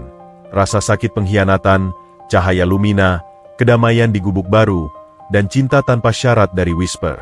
Zilos tersungkur. Ia tidak dihantam oleh sihir, tetapi oleh badai emosi. Ia melihat melalui mata Ariel, melihat betapa ia telah merusak jiwanya sendiri demi kekuasaan yang fana. Ia melihat kehampaan di singgasananya. Tidak. Rintih Zilos, pedangnya jatuh ke lantai dengan bunyi nyaring. Ariel berlutut di depannya, tidak sebagai pemenang, melainkan sebagai seorang sahabat. Kau masih bisa memilih, Zilos. Kekuatan terbesar bukan untuk memerintah, tetapi untuk melepaskan, bisik Ariel. Zilos, sang umbra yang perkasa, kini hanya terlihat seperti seorang pria yang ketakutan, dihancurkan bukan oleh musuh, tetapi oleh kebaikan yang tak terduga. Ia kini menyadari bahwa ia telah mengkhianati hal yang paling berharga, ikatan yang mereka miliki. Ruangan itu dipenuhi keheningan yang tebal, hanya dipecah oleh napas tersengal-sengal Zilos dan dengkuran lembut Whisper. Pedang energi Zilos tergeletak di lantai, bayangan kekuasaan yang kini tampak menyedihkan. Ariel berlutut di samping mantan rekannya, tidak memandang dengan penghakiman, melainkan dengan empati yang luas dan tak terbatas. Bangunlah, Zilos. Pertempuran sudah berakhir, kata Ariel, suaranya mengandung nada kelelahan dan kasih sayang. Zilos mengangkat kepalanya. Matanya yang biasa dingin kini dipenuhi air mata yang tidak ia izinkan jatuh. Berakhir? Kau memanggil ini berakhir? Aku datang untuk membunuhmu, dan kau memberiku belas kasihan. Ia mencengkeram kepalanya sendiri. Ini adalah siksaan. Lebih baik kau bunuh aku, Aruna. Bunuh aku, dan ambil kembali kehormatanmu. Aku tidak ingin membunuhmu. Dan kehormatanku tidak bergantung pada kematianmu, Zelos. Balas Ariel, tangannya terulur ke arah Zelos. Aku tidak akan menghukummu. Aku akan menyembuhkanmu. Kau tidak perlu mati untuk dibebaskan. Ariel menjelaskan dengan lembut, kau datang ke sini membawa amarah dan ambisi. Tapi aku tahu, amarah itu adalah pertahanan. Pertahanan terhadap penyesalan yang melahapmu karena kau meninggalkan saudaramu di jurang kematian. Gelap yang kau kumpulkan, itu bukan kekuatan, itu adalah penyakit, Zelos. Penyakit yang merenggut jiwamu. Zelos memalingkan muka, menolak tawaran penyembuhan itu.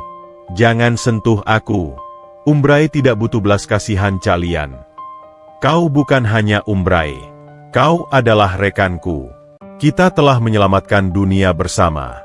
Aku mengenal hati di balik bayangan ini, desak Ariel. Biarkan empati ini menunjukkanmu kebenaran. Biarkan aku menyembuhkan luka yang sebenarnya, luka yang kau timbulkan pada dirimu sendiri. Ariel menutup mata, memanggil The Ethereal Whisper secara penuh untuk pertama kalinya sejak ia tiba di dunia manusia. Ia tidak lagi menahannya. Cahaya biru perak yang lembut mulai menyelimuti tangannya, tidak membakar, tetapi menghangatkan, seperti senja yang damai. Ini bukan sihir serangan. Ini adalah cahaya kasih sayang murni. Tatap aku, Zelos, perintah Ariel. Kali ini, nadanya adalah otoritas seorang penyembuh kosmis. Zelos, yang tubuhnya terikat oleh paksaan emosi yang tidak ia pahami, terpaksa menoleh. Ia melihat cahaya itu, bukan sebagai ancaman sihir, tetapi sebagai cermin. Ariel meletakkan kedua tangannya di bahu Zelos. Energi penyembuhan mengalir deras. Proses itu terasa seperti pertempuran hati. Ariel tidak melawan kekuatan Zelos. Ia melawan kegelapan yang telah merasukinya. Melalui empati, Ariel menyalurkan kenangan. Zelos melihat dirinya di Vortex of Silent Echoes, meninggalkan Aruna, dan merasakan dinginnya keputusasaan yang ia tanamkan. Zelos melihat dirinya di singgasananya, dikelilingi kekuasaan, tetapi kesepian itu terasa lebih menusuk daripada 1000 pedang. Zelos melihat Aruna di gubuk reot, tanpa sihir, namun tersenyum saat menyelamatkan Whisper, menemukan makna di tengah ketiadaan. Gelombang empati itu menghanyutkan Zelos. Ia merintih, bukan karena rasa sakit fisik, tetapi karena rasa malu dan penyesalan yang bertumpuk. Itu adalah badai emosional yang jauh lebih dahsyat daripada semua pertempuran yang pernah ia menangkan. Aku menyesal, bisik Zelos. Kata-kata yang sulit diucapkan oleh seorang Umbrai yang sombong. Aku seharusnya tidak meninggalkanmu. Aku takut kehilangan kekuatan. Aku takut terlihat lemah. Dan aku mengubahmu menjadi pengorbanan untuk ambisiku. Ariel mengencangkan pegangannya, menyalurkan lebih banyak cahaya empati. Ketakutan adalah pengkhianat sejati, Zelos. Ia mencuri akal sehatmu dan memaksamu berbuat kejam. Tapi kau masih bisa memperbaikinya.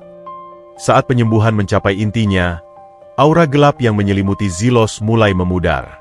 Penyakit spiritualnya, obsesi kekuasaan yang telah merenggut jiwanya, mulai terlepas. Zelos ambruk, bersandar ke dada Ariel, menangis. Bukan tangisan kemarahan, tetapi tangisan pembersihan. Tangisan yang ia tahan selama berabad-abad. Beberapa saat kemudian, Zelos menarik diri.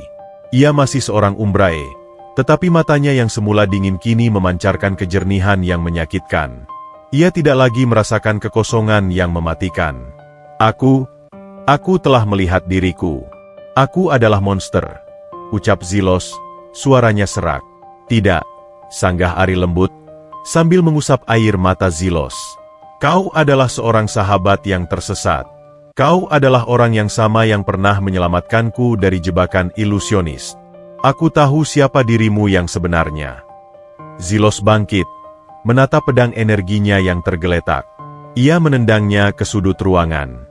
Ia tidak lagi menginginkan kekuasaan yang diwakilinya. Apa yang harus kulakukan sekarang, Aruna? Tanyanya, menggunakan nama asli Ariel, sebuah pengakuan identitas dan pengakuan pengampunan. Ariel bangkit, kini berdiri sejajar dengan Zelos. Mereka kembali menjadi rekan, meskipun dalam dimensi yang sangat berbeda. Kau harus menebus kesalahanmu, Zelos. Bukan kepadaku, tetapi kepada dirimu sendiri, jelas Ariel. Kau harus menemukan kedamaian yang sama yang aku temukan di gubuk reot ini, dengan empati. Aku tidak ingin kau menghancurkan kerajaan yang kau bangun. Aku ingin kau mengubahnya. Gunakan kekuasaanmu untuk kebaikan, bukan ambisi.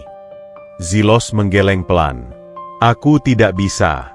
Aku terlalu banyak menyakiti. Mereka tidak akan percaya padaku. Dan kau, Aruna, tidak bisa tinggal di sini, karena aku telah memandumu ke dalam bahaya. Aku tidak takut, balas Ariel. Aku punya pelindung terkuat, empati. Dan aku punya tugas di sini. Mereka berdua berbicara hingga fajar menyingsing. Zelos akhirnya membuat keputusan yang bijaksana dan menyentuh hati. Aku tidak akan kembali ke tahtaku, putus Zelos. Aku akan pergi, Aruna. Aku akan meninggalkan kerajaan bayangan itu, memberikannya kepada yang lebih bijaksana. Dan aku akan menjalani hidup yang sepi, menggunakan pengetahuan dan sumber dayaku untuk secara diam-diam memperbaiki dunia, di tempat yang tidak ada yang mengenaliku. Zelos menatap Ariel dengan rasa terima kasih yang mendalam. Kau benar. Pengampunanmu adalah hukuman terberat bagiku, tetapi juga hadiah terbesar. Aku tidak bisa membalasnya. Tebuslah dengan kebaikan, Zelos. Itu sudah cukup, kata Ariel. Zelos berbalik menuju retakan dimensi yang ia ciptakan saat datang. Ia mengambil jeda sejenak, menatap Whisper, yang kini menguap dengan tenang di dekat pintu. Kucing yang luar biasa. Ia adalah pengingat yang baik untukmu. Harta karunmu yang sesungguhnya, ucap Zelos, tersenyum kecil. Senyum tulus pertama yang dilihat Ariel sejak pengkhianatan itu. Meo, jawab Whisper, seolah mengerti. Lalu, dalam satu gerakan cepat, Zelos melangkah kembali ke dimensi gelap. Kali ini, energinya tidak dipenuhi amarah, tetapi dipenuhi tekad yang baru dan menyakitkan. Ia pergi untuk menebus dosanya, meninggalkan Ariel sendirian dalam kedamaian. Ariel duduk di lantai, kelelahan tetapi puas. Ia telah memenangkan pertempuran sejati, pertempuran hati. Ia memandang keluar, ke arah rumah senandung harapan yang baru. Dia pergi, Whisper, bisik Ariel, menghela napas lega. Dan dia pergi dengan hati yang utuh, meskipun hancur. Misi terselesaikan. Kini, Ariel bebas dari bayangan masa lalu. Ia bisa sepenuhnya fokus pada misi barunya di dunia manusia, menggunakan platform viralnya untuk menyebarkan empati dan kebaikan. Babak baru Aruna yang sejati baru saja dimulai. Fajar menyingsing di atas rumah senandung harapan, menyaring melalui jendela baru dan menyentuh lantai tempat Zelos berdiri beberapa jam sebelumnya. Tidak ada sisa bayangan atau sihir gelap, hanya aroma udara pagi yang bersih dan harum bunga yang ditanam Ariel. Namun, bagi Ariel, jejak konfrontasi itu begitu nyata, bukan dalam kerusakan fisik, tetapi dalam kelegaan spiritual yang membuncah. Zelos telah pergi, membawa serta bayangan pengkhianatan dan, yang lebih penting, benih empati yang ia tanamkan. Ariel kini benar-benar bebas. Pengampunan yang ia berikan kepada Zelos telah membebaskan dirinya sendiri dari belenggu masa lalu dan tuntutan balas dendam yang merusak. Kita berhasil, Whisper, bisik Ariel, menggendong kucing itu ke beranda depan. Dia pergi mencari kedamaiannya sendiri. Aku tidak perlu lagi bersembunyi dari masa lalu. Kabar tentang kembalinya Aruna dan, yang lebih mengejutkan, tindakannya terhadap Zelos, menyebar dengan kecepatan cahaya di dimensi Calian. Para Calian, yang dipimpin oleh tetua yang bijaksana namun konservatif, sangat terkejut. Mereka telah lama menganggap Aruna sebagai pahlawan yang hilang, seorang martir yang pengorbanannya sia-sia karena Zelos mencuri artefak terakhir. Utusan Calian, yang berhasil melacak keberadaan Ariel di dunia manusia melalui jejak energi The Ethereal Whisper yang kini memancar damai, tiba beberapa hari kemudian.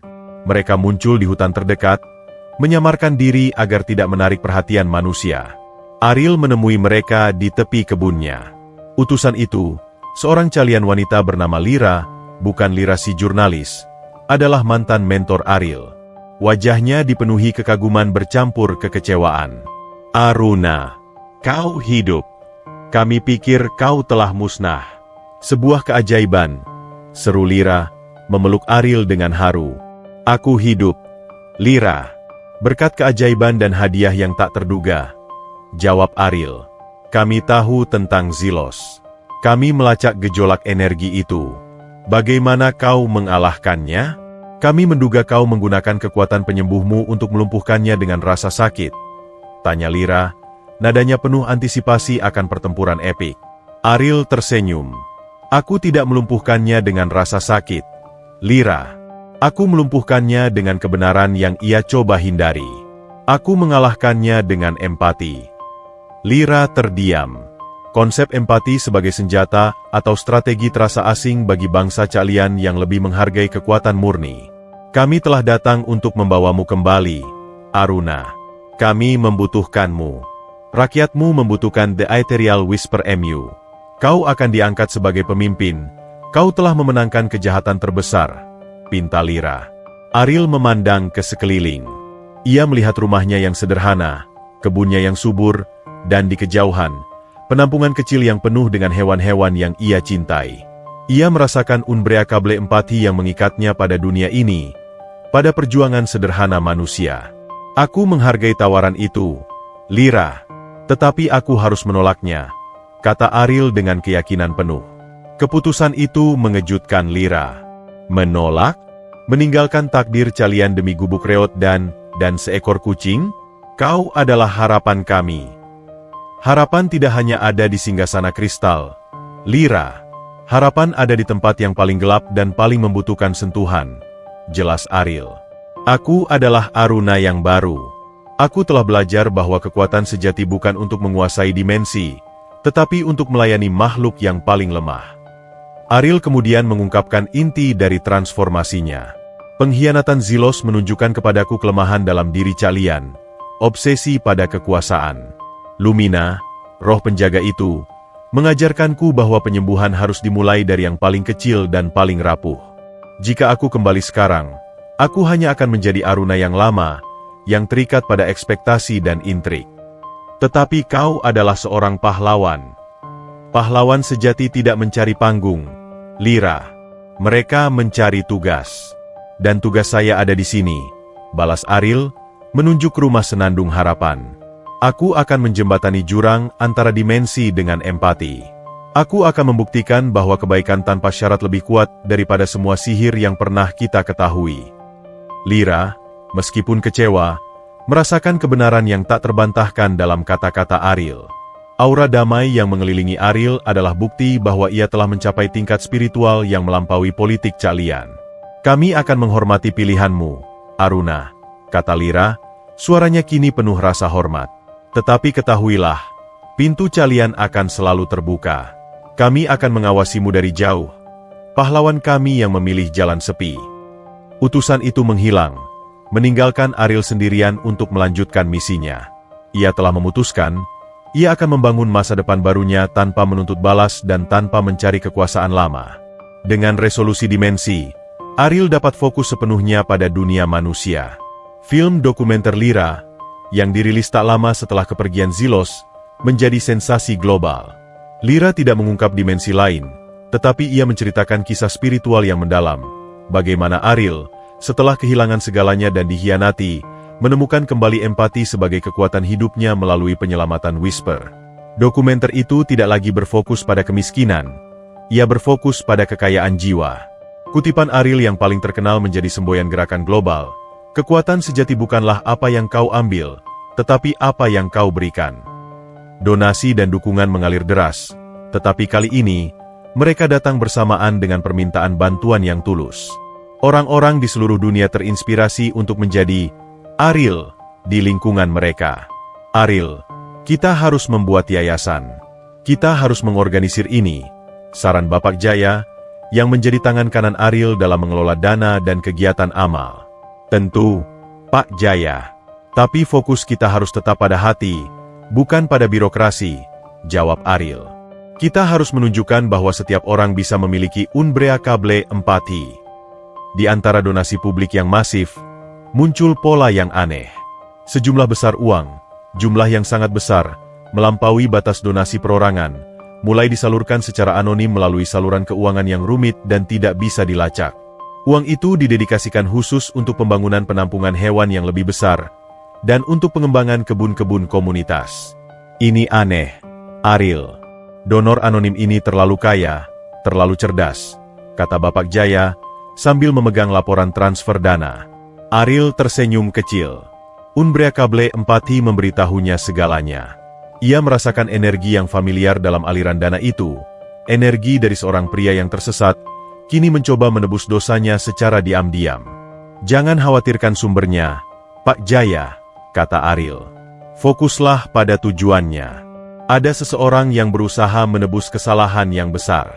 Dan ini adalah caranya untuk membantu kita menyebarkan empati. Ia tahu, itu adalah Zelos.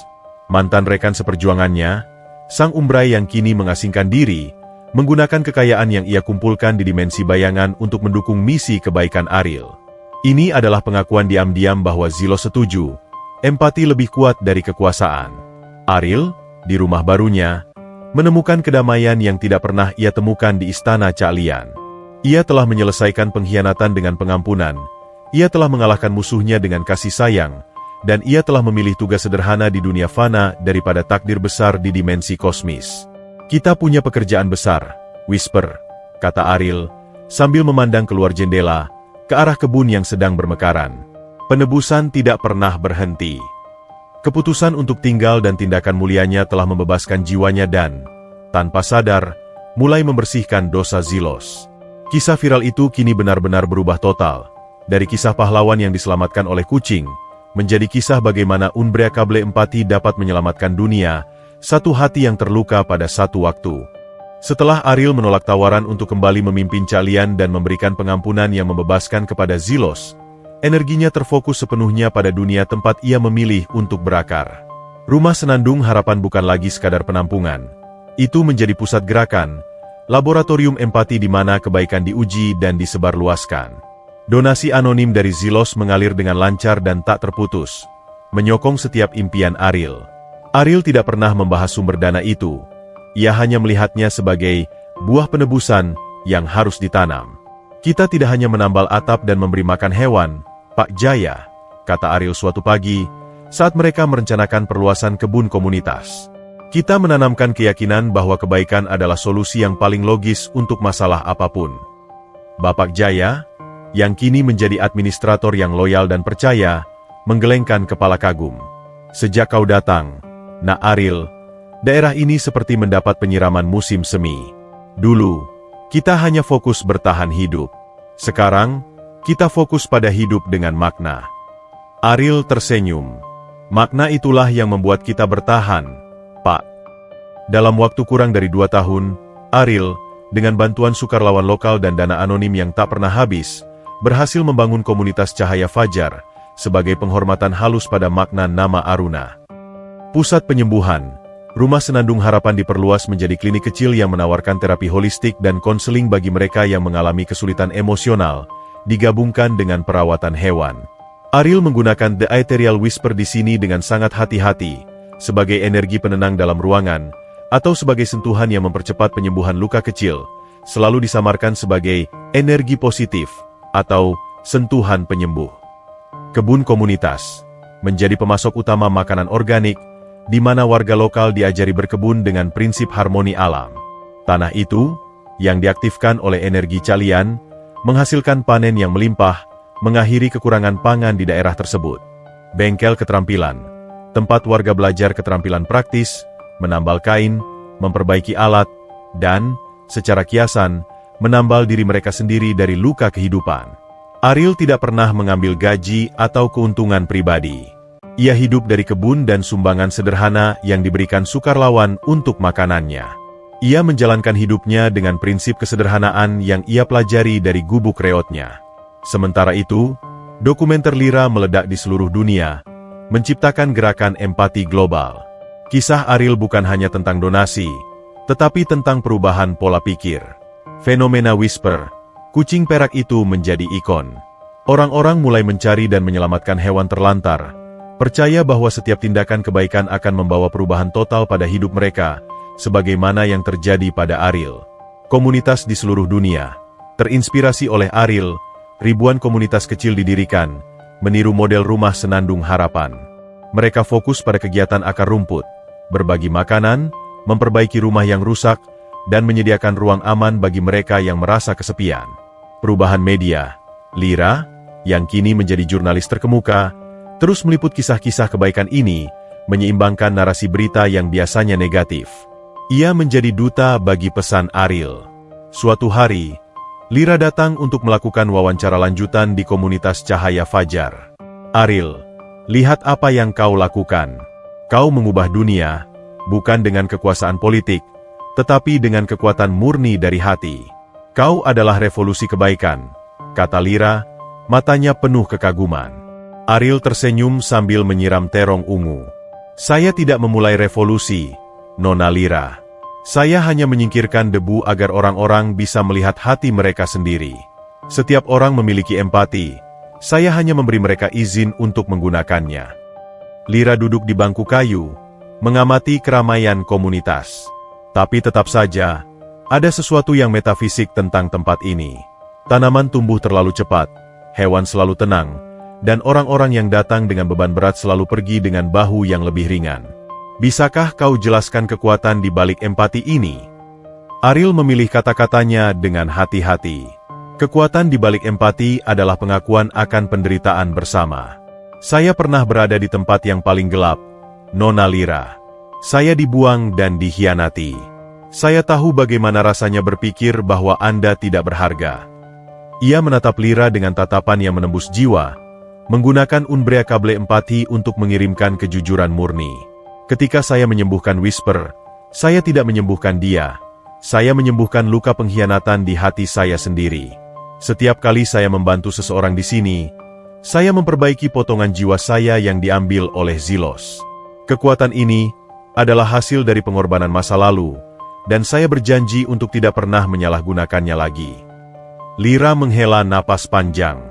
Itu adalah jawaban yang paling dalam dan jujur yang pernah saya dengar dari siapapun, Ariel. Di tengah keberhasilan dan pengakuan, Ariel tidak pernah melupakan bayangan yang mendukungnya. Ia tahu Zilos sedang mengamati. Suatu malam, Ariel menyelinap ke rumahnya yang dulunya gubuk, yang kini menjadi rumahnya yang nyaman. Ia duduk sendirian, merenung. Aku tahu kau mengamati, Zilos, bisik Ariel ke udara kosong, seolah berbicara melalui telepon dimensi. Aku tahu kau adalah sumber daya ini. Jangan berpikir aku tidak berterima kasih. Kau adalah bagian dari cahaya fajar ini. Ia merasakan empati Zilos yang kembali, rasa sakit yang samar-samar, penyesalan, tetapi kini dicampur dengan sedikit kepuasan.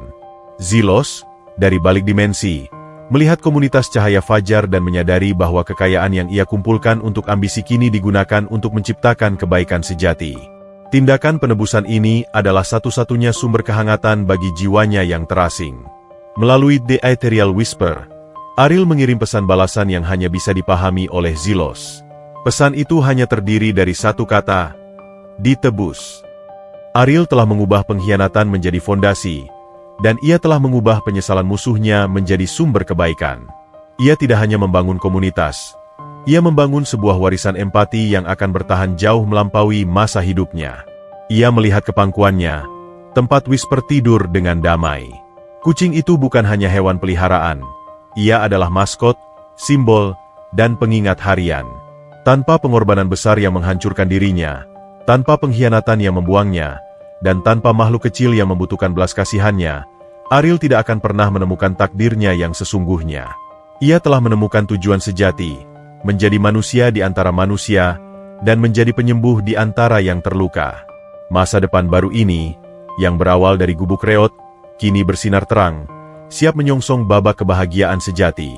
3 tahun telah berlalu sejak Ariel pertama kali terdampar di gubuk reot itu. Komunitas Cahaya Fajar telah berkembang menjadi model kesejahteraan yang diteliti oleh sosiolog dari berbagai negara. Namun, di tengah kesibukan mengurus yayasan, Ariel merasa sebuah kerinduan baru. Ia tidak merindukan tahta calian, tetapi ia merindukan integrasi penuh antara siapa dia dulu dan siapa dia sekarang. Ia merindukan keutuhan. Unbreakable empati yang ia praktikan telah menyembuhkan bukan hanya orang lain dan Zilos, tetapi juga dirinya sendiri.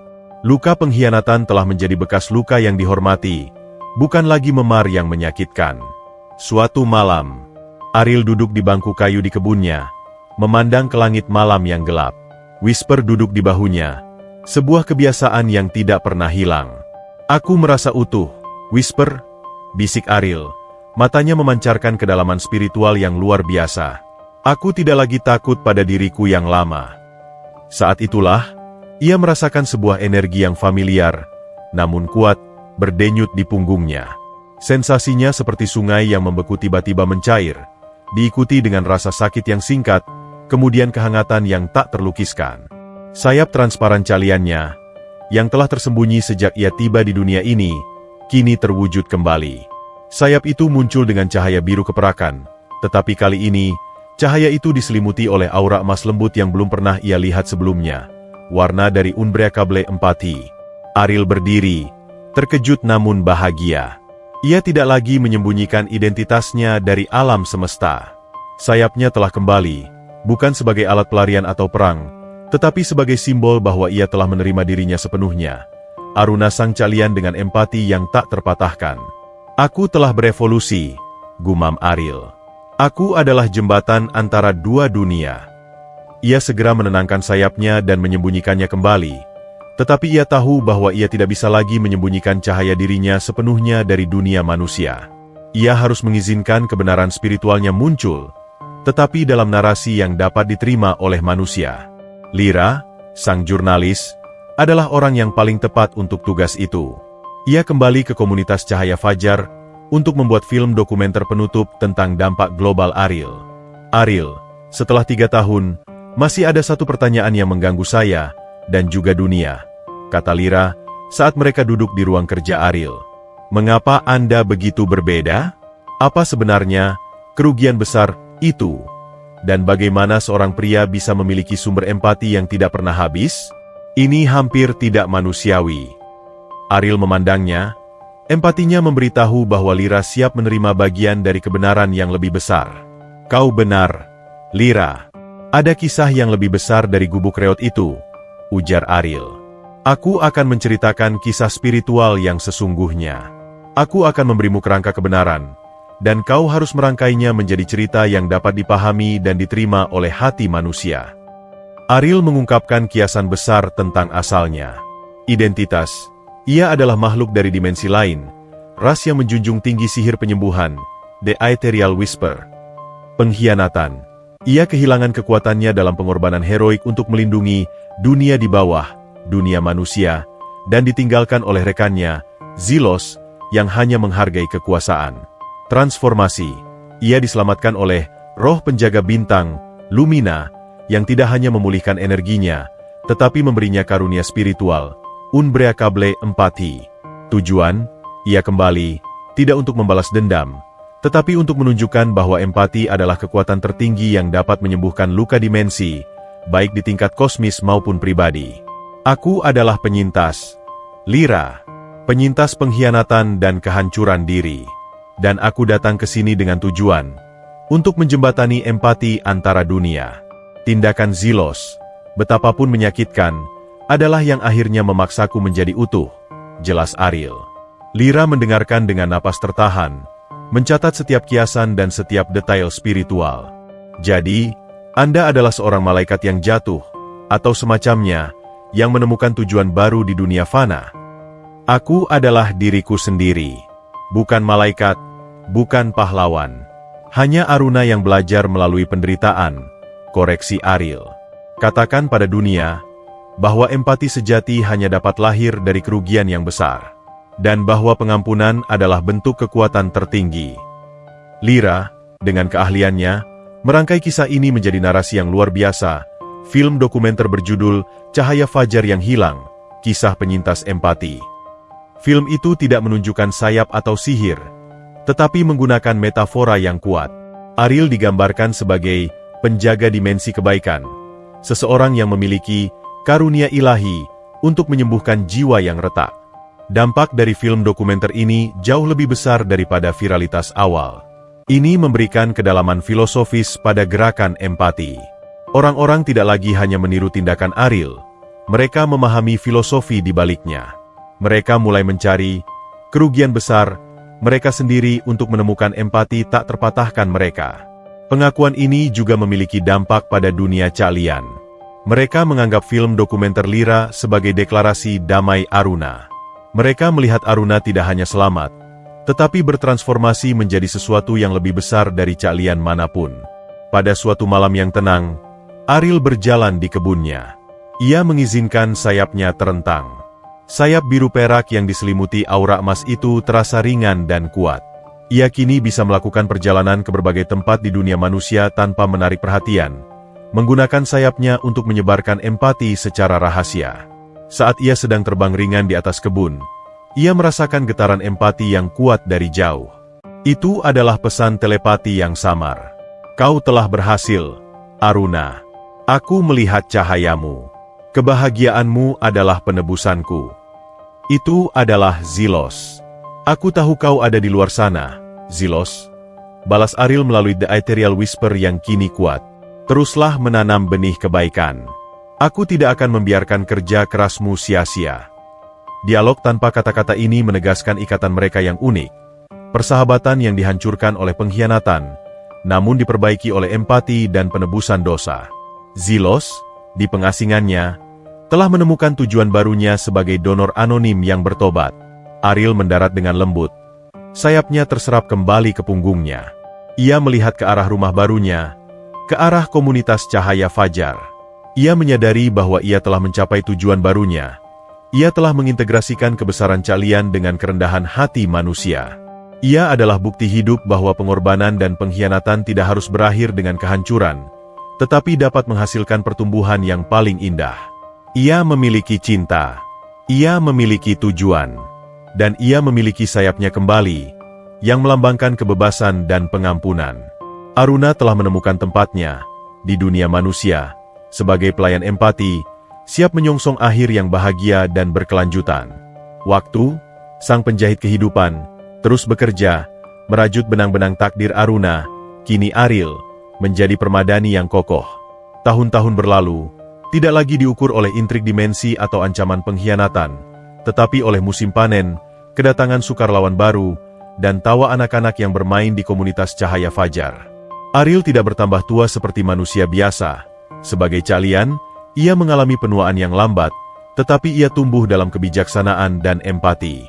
Ia kini adalah figur ayah, mentor, dan pendukung spiritual bagi seluruh komunitas dan gerakan global yang ia inspirasi. Rumah Senandung Harapan telah menjadi mercusuar kebaikan. Penampungan hewan yang dulunya kecil kini menjadi pusat rehabilitasi terkemuka. Kebun komunitas telah meluas, memberi makan ribuan orang, dan yang terpenting, ia telah memberi makan jiwa. Ariel duduk di teras kecil yang dibangun di bekas gubuk reotnya. Tempat itu kini diselimuti oleh bunga-bunga Calian yang ia tanam secara rahasia. Bunga yang memancarkan aura ketenangan dan energi penyembuhan yang lembut. Di pangkuannya, ada Whisper. Kucing itu tidak pernah meninggalkannya. Bulu peraknya masih berkilau, meskipun kini ia membawa kebijaksanaan yang tenang dari masa hidup yang panjang.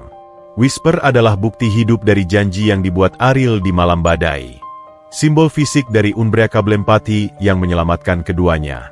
Kita sudah jauh sekali, ya, Whisper?